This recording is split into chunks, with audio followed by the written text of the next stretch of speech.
Simu yako imekuwa nzito, mafaili hayafunguki, internet inasuasua. Ngoja kwanza, kabla hujafikiria kununua simu aina yoyote, jaribisha hii settings, utanishukuru baadaye. Android nyingi zina feature inaitwa RAM Plus. Hii ina kazi ya kuongeza RAM kwenye simu zote, yani inatumia kiwango kidogo cha storage kupeleka kwenye RAM.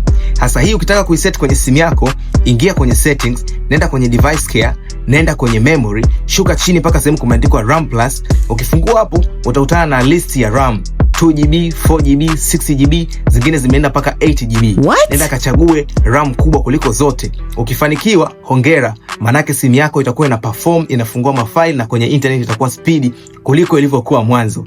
Na kama hii imefanya kazi kwako, comment neno yes. Kama haijafanya kazi, niambie kwenye comment section unatumia simu gani, nitakushauri jinsi ya kuongeza RAM kwenye simu yako. Share na rafiki zako, like for more content like this. Swift Phone Center tuko hapa kila siku kukuupdate matumizi bora na salama ya smartphone yako. Bye.